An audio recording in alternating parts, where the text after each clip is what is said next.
Sugeng Rawuh, selamat datang konco Deso di channel Bioskop Deso. Masih bersama Mbak Surip di sini yang akan selalu menghibur kalian konco Deso. Kali ini Mbak Surip akan mengajak kalian kembali ke desa atau Balin Deso, tapi di desa negara tetangga yaitu Korea Selatan. Kali ini kita tidak akan menikmati semilir angin pedesaan ataupun hangat mentari di sana, tapi kita akan menikmati dan belajar dari kisah perbucinan sepasang insan dari negeri gingseng.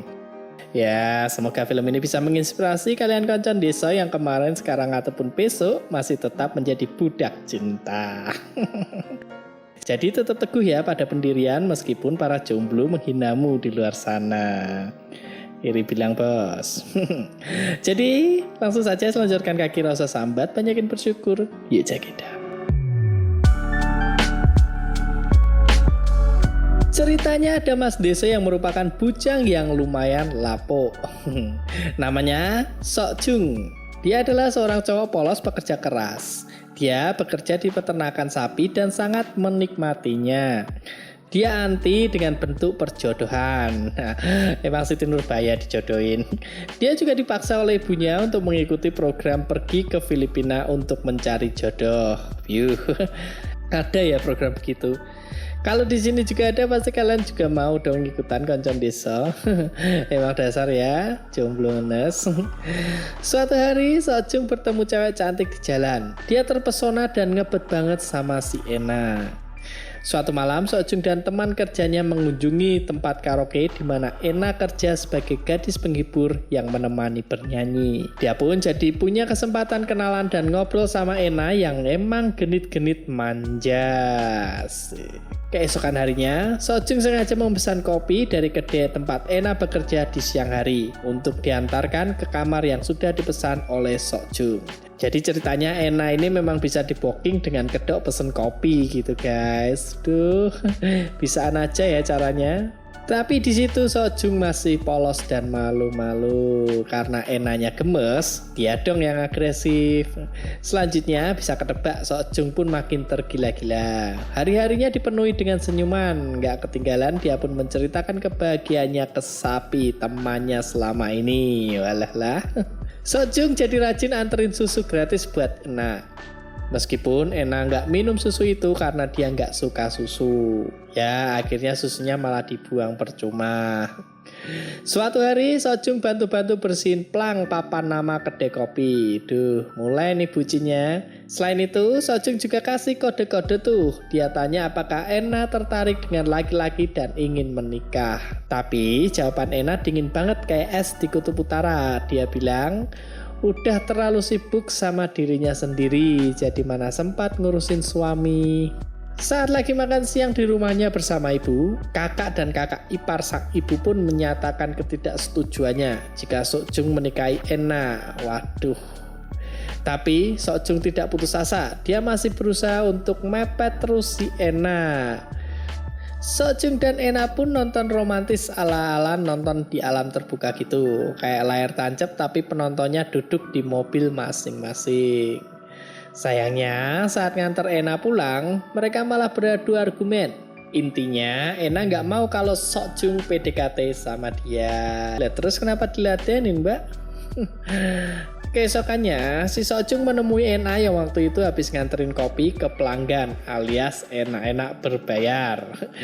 Dengan membawa uang yang banyak, Sok Jung ini tulus mau ngasih uang ke Ena agar bisa dia gunakan untuk bayar hutangnya. Jadi si Ena ini nggak perlu kerja begituan lagi. Tapi Ena malah marah-marah. Nggak terima karena dia merasa direndahkan. Uangnya pun dilempar hingga berhamburan. Ya ampun, ini jiwa miskin koncon desa pasti tercabik-cabik ini. Emang dasar bucin banget Sok Jung ini. Malam-malam pun Sok Jung nungguin Ena yang udah mabuk-mabuk habis happy-happy di tempat karaoke. Akhirnya dia mau juga diantar pulang sama Sok Jung. Di perjalanan sambil membonceng dan pegangan erat, mereka nyanyi-nyanyi, mereka pun baikan lagi. Di suatu siang, Sok Jung ditarik-tarik ibunya karena dipaksa untuk kencan buta dengan seorang cewek di kedai kopi tempat Ena bekerja. Ya pastilah Ena jadi panas. Lalu dia pergi dan menatap Sok Jung dari sisi luar kedai. Wah, tatapannya mengerikan. Emang gak ada yang ngalahin deh kalau cewek cemburu. Sojung tentu saja merasa gundah gulana. Karena NH kesal saat dapat orderan mengantarkan kopi, dia pun jadi jutek sama pelanggannya. Pelanggannya nggak terima dan mengajar Ena habis-habisan hingga ia babak belur dan dilawat di rumah sakit. Sojung pun khawatir dan dengan penuh cinta ia menjaga Enha sampai ketiduran di sisi ranjang. Saat Enha tersadar, Sojung pun sangat senang. Ia memberanikan diri untuk menyatakan cintanya dan mengajak Enha untuk menikah. Bisa aja deh nih ya ngambil kesempatan di momen yang tepat. Bisa dipraktekkan ya ilmunya ini konco-koncon diso. Saat Ena keluar dari rumah sakit, mereka pun bersuka cita dengan minum dan ngobrol-ngobrol dengan kedua temannya. Tahu-tahu Ena nangis saat lagi nyanyi. Dia sedih guys, meratapi nasibnya yang malang.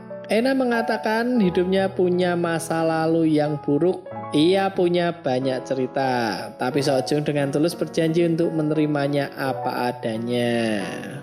Lalu mereka pun enak-enak asik. Akhirnya Sojung dan Ena pun menikah. Sojung sangat bahagia. Ena menjadi menantu yang baik dan akur dengan ibu Sojung. Ibu Sojung pun memutuskan untuk tinggal cukup lama di rumah anak pertamanya supaya Sojung dan Ena bisa bebas menikmati masa-masa bulan madu. Karena ia ingin segera menambah cucu. Momen berdua ini sangat dinikmati oleh Sojung dan Ena dan mereka begitu mesra, kerjanya bikin anak terus. Di bawah sinar rembulan dengan pemandangan pohon sakura yang bunganya berguguran, Sojung berjanji pada Ena untuk selalu mencintainya apapun yang terjadi. Duh, romantis banget ya sini guys. Memang usaha dan kesabaran tidak akan mengkhianati hasil ya. Tapi ternyata kebahagiaan mereka berdua nggak lama karena tiba-tiba ada seseorang yang mengaku sebagai suami Ena datang mengancamnya. Waduh, apa-apaan ini? Ia geram dan meniduri Ena dengan paksa. Pria itu tidak terima karena Ena sudah melarikan diri dan malah menikah dengan orang lain. Ternyata masa lalu Ena begitu kelam. Selama ini ia menutupi identitasnya dan mengganti nama. Sebenarnya ia bernama Okbun. Pria tersebut memeras Ena. Ia pun menemui Sojung untuk membeberkan kenyataan dan memintanya uang yang banyak. Sojung sampai menjual sapi demi memberikan uang dengan syarat si lelaki tadi tidak boleh menemui Ena lagi. Meskipun sudah diberi uang, tiba-tiba Ena sendirian di rumah. Pria tersebut meminta Ena untuk ikut dengannya. Ia bilang sangat mencintai Ena dan mau mengembalikan uang pada Sojung. Namun Ena menolaknya dengan tegas.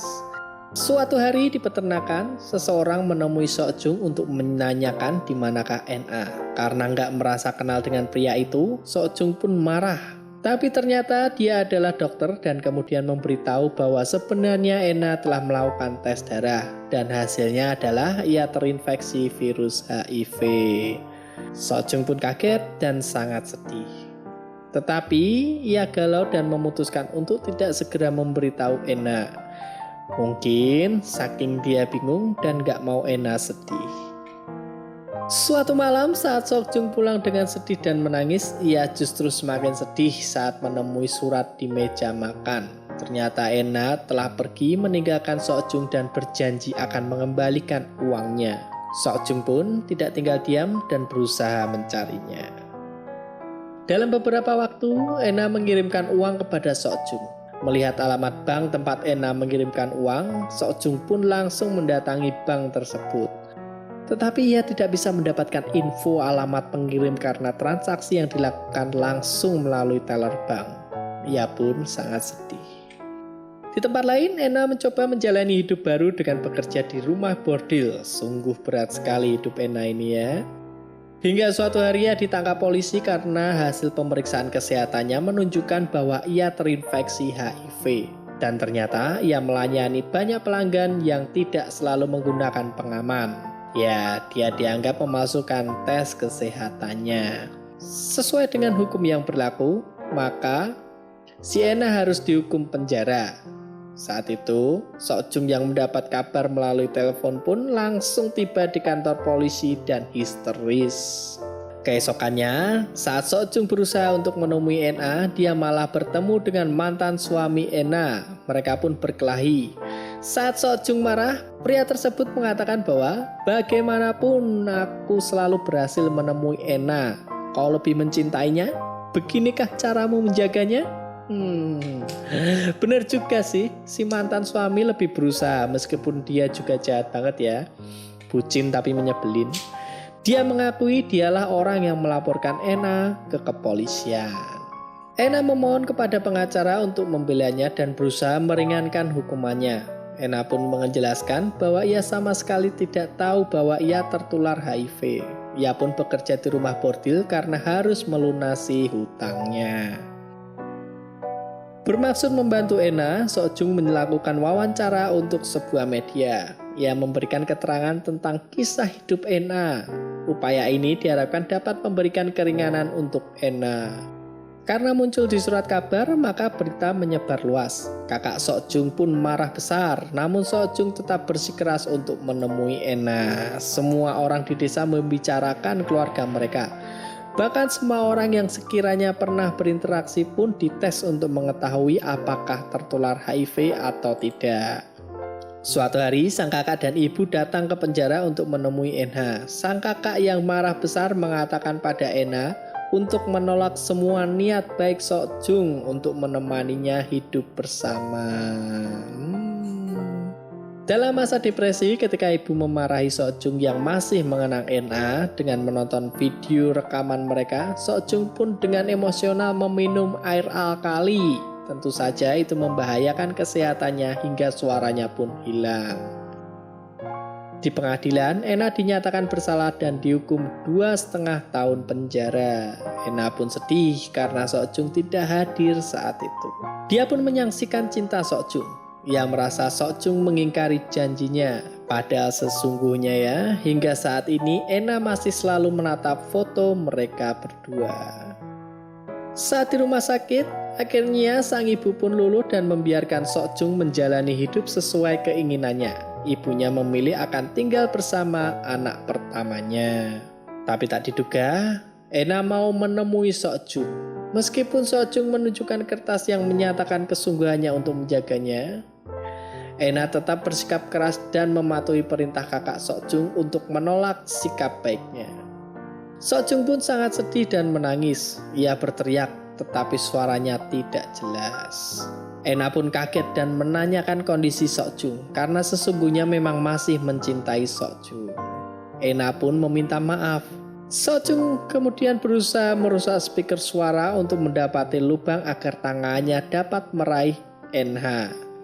Mereka pun berpegangan tangan dengan erat dan saling mengucapkan cinta. Tampak bahwa Sok Jung masih mengenakan cincin pernikahannya. Sungguh setia sekali abang satu ini ya. Bagaimanapun mereka harus tetap berpisah karena Ena harus menjalani masa tahanan. Waktu pun berlalu, Ena telah bebas. Sok Jung dengan sangat bahagia menjemput pujaan hatinya. Dengan romantis gratisannya lagi, ia membuat boneka salju untuk menyambut Ena di pintu gerbang penjara. So sweet sekali. Mereka pun kembali bersama dan menjalani hidup dengan bahagia. Wah, romantis banget ya kisah bucin kali ini. Cinta memang mengalahkan segalanya lur. Karena rasa cinta yang tulus dapat memberikan kebahagiaan apapun yang terjadi. Janji setia untuk menerima dan menemani pasangan di segala kondisi benar-benar bisa diwujudkan dengan ketulusan hati. Hingga maut memisahkan, ketulusan cinta memberikan kekuatan di segala cobaan hidup. Makanya guys ya, gak usah sok-sokan mau jadi fuckboy. Mendingan jadi orang baik-baik aja demi meraih kebahagiaan. Toh ujian hidup, rezeki, dan kematian itu tetap adanya di tangan Tuhan. Kalau bahasa Jawanya, bedo-bedo padu maning dumadi.